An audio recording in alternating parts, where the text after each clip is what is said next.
Hello student, welcome to my channel intellectual biology.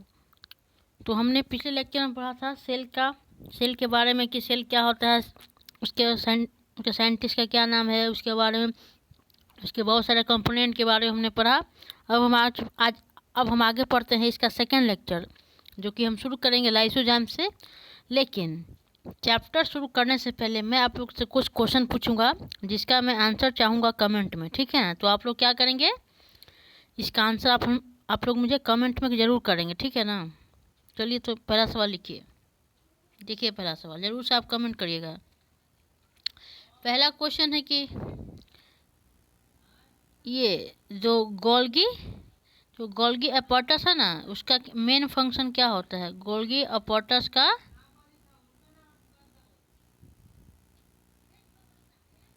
Main function क्या होता है?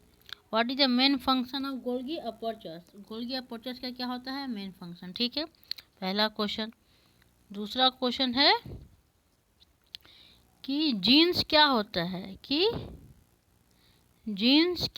ठीक है ना, कि बताइए कि जीन्स क्या होता है। तीसरा क्वेश्चन है chromosomes are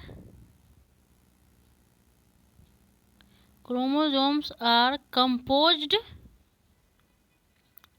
of DNA in which form?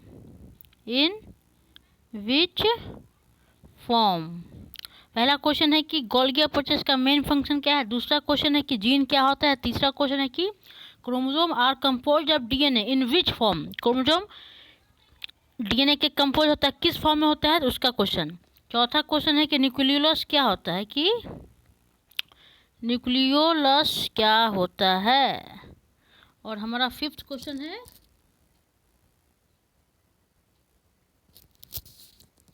Question है कि साइज बताना है किसका? यूकैरियोटिक सेल और प्रोकैरियोटिक सेल, दोनों का बताना है। ठीक है ना? आप लोग जरूर कमेंट करिएगा इसको, लेक्चर देखिएगा। तो आप लोग लेक्चर देखते हैं और इसका आंसर नहीं देखते हैं। ठीक है ना? इसका आंसर दीजिए आप लोग लेक्चर में। तो चलिए हम लोग शुरू करते हैं अब लाइसोजाइम से, कि लाइसोजाइम क्या होता है। मैंने इसके बारे में पिछले लेक्चर में कुछ बात किया था, लेकिन मैं इस लेक्चर में थोड़ा सा इसमें डिटेल में बात करूँगा। ठीक है ना? चलिए, lysosome are a small membrane bound sac like structure which release digestive enzyme that break down food. ये लाइसोजाइम क्या है? एक small membrane bound like structure है, जो कि क्या रिलीज करता है? डाइजेस्टिव एंजाइम को रिलीज करता है, जिससे क्या होता है, फूड क्या करता है, छोटे छोटे टुकड़ों में टूट जाता है। ठीक है ना? They also remove the old and damaged और dead organelle from the cell and thus protect the cell from further damage. वो क्या करता है? ओल्ड सेल को, डैमेज सेल को और डेड ऑर्गेनिक को क्या करता है, वो बाहर कर देता है, और फर्दर डैमेज होने से क्या करता है, इसको प्रोटेक्ट करता है। ठीक है, चलिए आगे देखते हैं। Lysosome are a kind of waste dispatch and disposal system of the cell. Lysosome एक तरह का क्या है? Waste dispatch. वेस्ट डिस्पैच का मतलब हो गया कि जो वेस्ट मटेरियल को क्या करता है, बाहर करने का सेल है, disposal system of the cell है। ठीक है ना? It help us to keep the cell clean by digesting any foreign material as well as burn out cell organ. ये क्या करता है? सेल को साफ रखता है, सेल को साफ रखता है by digesting any foreign material. कोई फॉरेन मटेरियल को क्या करता है? डाइजेस्ट कर देता है। ठीक है ना? और इससे क्या होता है, सेल क्या होता है, साफ हो जाता है। Foreign material entering the cell such as bacteria or food as well as old organelle end up in the lysozyme। जो भी फॉरेन मटेरियल हो गए, जैसे कि हमारे बैक्टीरिया हो गए, फूड हो गए, या फिर ओल्ड ऑर्गेनिल हो, क्या करते हैं, लाइसोजाइम में आएंगे और ख़त्म हो जाएंगे। जो कि ख़त्म कैसे होंगे, वो क्या, उनके पास एक होता है स्पेशल एंजाइम, जिससे वो क्या करते हैं ना, स्पेशल एंजाइम क्या करता है, इस फूड पार्टिकल को क्या करता है, छोटे छोटे टुकड़े में तोड़ देता है। ठीक है, they are able to do this. वो ऐसा क्यों कर पाते हैं? Because they contain powerful digestive, जैसे मैंने अभी बताया था, उनके पास क्या होता है, एक पावरफुल डाइजेस्टिव एंजाइम होता है, जो क्या करता है, ऑल ऑर्गेनिक मटेरियल को क्या करता है, तोड़ देता है, ठीक है। अंडर अन ये कब होता है, ये होता है नॉर्मल कंडीशन में, ये होता है, ठीक है। अब क्या होगा, अनफेवरेबल कंडीशन या एबनॉर्मल कंडीशन में क्या होगा, when the cell gets damage, जब अनफेवरेबल कंडीशन या एबनॉर्मल कंडीशन में क्या होगा ना, कि जब सेल डैमेज होंगे तो क्या करेंगे, लाइसोजाइम में ब्रस्ट, लाइसोजाइम फट जाएगा, and the enzyme digest their own cell, और एंजाइम क्या करेंगे, अपने सेल को ही क्या करेंगे, डाइजेस्ट कर देंगे। इसीलिए इसको बोलते हैं suicidal bag of the cell, ठीक है ना। आप लोगों को समझ में आ गया कि सुसाइडल बैग ऑफ सेल क्यों बोलते हैं, ठीक है। अब बात करते हैं माइटोकॉन्ड्रिया की। माइटोकॉन्ड्रिया क्या होता है, देखिए, mitochondria is a double membrane bound sausage shaped organelle. Sausage shape मतलब ऐसा होता है, देखिए ऐसे ऐसे हो गया, इसमें ऐसे ऐसे ऐसे ऐसे होते हैं, ठीक है ना, ऐसे ऐसे ऐसे ऐसे ऐसा शेप होता है। देखिए हम अच्छा से बनाते हैं इसको, डायग्राम अच्छा से देख लीजिए आप।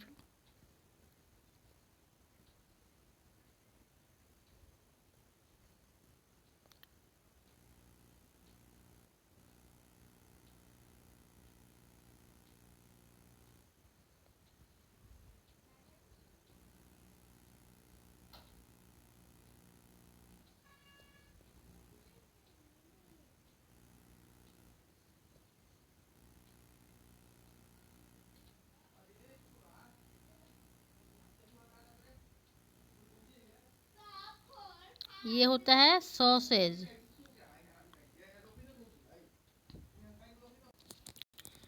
ये हो गया सॉसेज शेप्ड ऑर्गेनेली। इसको बोलते हैं पावर, माइटोकॉन्ड्रिया को हम लोग क्या बोलते हैं, power house of the cell बोलते हैं, ठीक है ना। Mitochondria are the site of aerobic respiration in the cell and it produce energy in the form of ATP. देखिए बहुत ही यहाँ पर इंपॉर्टेंट क्वेश्चन आ रहा है, यहाँ पर देख लीजिए कि माइटोकॉन्ड्रिया किसका साइड है, एरोबिक रेस्पिरेशन होता है, ठीक है ना। एरोबिक रेस्पिरेशन मतलब पता है क्या आप लोग को, ऑक्सीजन के प्रेजेंट में क्या होगा, रेस्पिरेशन होगा, इसको हम लोग बोलेंगे एरोबिक रेस्पिरेशन। पूछेगा इन विच, बोलेगा कि कहाँ पर होता है एरोबिक रेस्पिरेशन माइटोकॉन्ड्रिया में, सॉरी कौन से सेल ऑर्गेनल है ना जहाँ पर क्या होगा, एरोबिक रेस्पिरेशन होगा सेल में, तो आंसर हो जाएगा इसका, हो जाएगा माइटोकॉन्ड्रिया, हो जाएगा क्या हो जाएगा, माइटोकॉन्ड्रिया हो जाएगा। And it produces energy in the form of ATP. ATP को बोलते हैं करेंसी ऑफ द सेल, ठीक है ना। चलिए आगे बढ़ते हैं।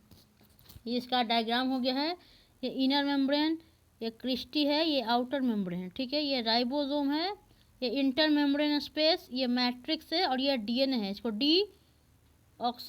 डीऑक्सी राइबो न्यूक्लिक एसिड बोलते हैं, ठीक है ना। Deoxy ribo nucleic acid, deoxy ribo nucleic acid, DNA का फुल फॉर्म डीऑक्सी राइबो न्यूक्लिड। अब बात करते हैं प्लास्टिड क्या होता है, ठीक है ना। प्लास्टिड होता है हमारा, प्लांट सेल हैव टाइनी, छोटे होते हैं plant cell, coloured structure called plastid, ठीक है ना। छोटे छोटे कलर के अंदर छोटे छोटे होकर छोटे छोटे छोटे छोटे, ये सब क्या होगा, ये सब टाइन छोटे छोटे, उसको इनको हम लोग प्लास्टिड बोलते हैं, ठीक है। Plastid carry pigment of various colour like orange, red, green and even colourless. Plastid क्या करते हैं, एक तरह का पिगमेंट को क्या करते हैं, कैरी करते हैं। इसमें कई तरह के पिगमेंट होते हैं, रेड हो गए, ब्लू हो गए, ग्रीन हो गए, यहाँ तक ये कलरलेस भी होते हैं, ठीक है ना। The plastid which carry green colour pigment is called chlorophyll, उसको हम लोग क्लोरोफिल बोलते हैं।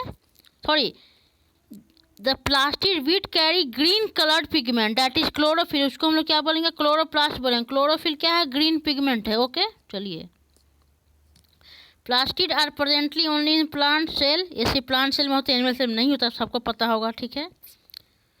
Chromoplast are the coloured plastid present in the lips. Chromoplast क्या होते हैं, कलर्ड प्लास्टिड, जो कि कहाँ पर प्रेजेंट होते हैं, लिप्स में प्रेजेंट होते हैं। जैसे ये लिप्स हो गया ना, ये लिप्स, इसमें क्या होते हैं, क्रोमोप्लास्ट क्या होते हैं, प्रेजेंट होते हैं। फ्लावर्स एंड फ्रूट में भी होते हैं। Plastid containing the pigment chlorophyll are known as chloroplast. ऐसे प्लास्टिड जो कि क्लोरोफिल पिगमेंट को क्या करते हैं, उसमें होते हैं, उन्हें कहते हैं क्लोरोप्लास्ट कहते हैं। They are important for photosynthesis in plant. Chloroplast also contain various yellow or orange pigment in addition to chlorophyll. Chloroplast में क्या होता है, ऐसे तो क्लोरोफिल में पहला तो हो गया, क्लोरोप्लास्ट में क्या होता है, ग्रीन पिगमेंट जिसको हम लोग क्लोरोफिल बोलते हैं, और उसमें क्या होते हैं, बहुत सारे येलो कलर के और ऑरेंज कलर के पिगमेंट भी होते हैं, ठीक है ना। अब बात करते हैं ल्यूकोप्लास्ट के बारे में।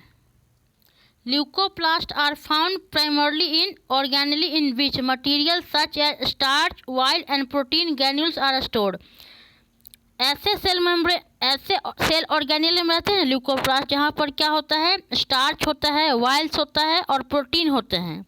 प्रोटीन क्या होते हैं, स्टोर होते हैं। वैसे मटेरियल में क्या रहते हैं, ल्यूकोप्लास्ट, उनके पास क्या होता है, कोई कलर नहीं होता है, ठीक है ना।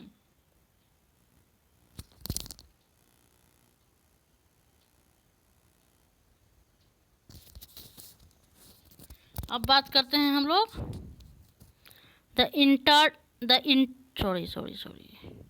The internal organization of the plastid consists of numerous membrane layer embedded in a material called stroma, ठीक है ना। स्ट्रोमा में क्या होता है, स्ट्रोमा क्या होता है, the internal organisation of the plastid. Plastid का जो इंटरनल ऑर्गेनाइजेशन होगा ना, अंदर का जो होगा, उसमें क्या होता है, न्यूमरस ऑफ मेम्ब्रेन क्या होता है, इम्बेडेड। इम्बेडेड मतलब उसमें धंसा हुआ होते हैं, ठीक है ना, उसको हम लोग स्ट्रोमा बोलते हैं। Plastid are similar to mitochondria. Plastid क्या है, प्लास्टिड और माइटोकॉन्ड्रिया क्या है, एक दूसरे के सिमिलर हैं, दोनों सिमिलर, दोनों एक जैसे दिखते हैं, ठीक है ना। एक दूसरे के बहुत सारे प्रॉपर्टीज सेम होते हैं दोनों के। इन एक्सटर्नल स्ट्रक्चर मतलब बाहरी रूपरेखा में क्या होता है, दोनों सिमिलर होते हैं। Plastid haves their own DNA. Plastid के पास अपना खुद का डीएनए होता है और खुद का क्या होता है, राइबोसोम होता है। अब बात करते हैं difference between plant and animal cell. Plant cell और एनिमल सेल में कंपेरिजन देख रहे हैं यहाँ पर, ठीक है ना। सेल वॉल क्या होते हैं, प्लांट सेल में होते हैं और एनिमल सेल में नहीं होते हैं। क्यों नहीं होते हैं, इसका आप लोग आंसर बताइए कि एनिमल सेल में सेल वॉल क्यों नहीं होते हैं। सेल मेम्ब्रेन प्लांट में भी एनिमल में भी। साइटोप्लाज्म प्लांट एनिमल दोनों में होते हैं। न्यूक्लियस प्लांट एनिमल दोनों में होते हैं। क्लोरोप्लास्ट सिर्फ प्लांट में होते हैं और एनिमल में नहीं होते हैं। वैक्यूल क्या होते हैं, दोनों में होते हैं, लेकिन ज़्यादातर किस में होता है, प्लांट में क्या होता है, बड़ा होता है, और एनिमल में छोटे छोटे होते हैं, ठीक है ना। तो इसी के साथ हमारा ये चैप्टर क्या हो गया, कंप्लीट हो गया, ठीक है। अगर आपको कहीं भी डाउट है तो आप क्या कर सकते हैं, कमेंट करके पूछ सकते हैं, ठीक है। चलिए, और जो मैंने अभी 5 क्वेश्चन पूछा उसका आप लोग जवाब अभी कमेंट में देंगे, ठीक है ना। चलिए ठीक है।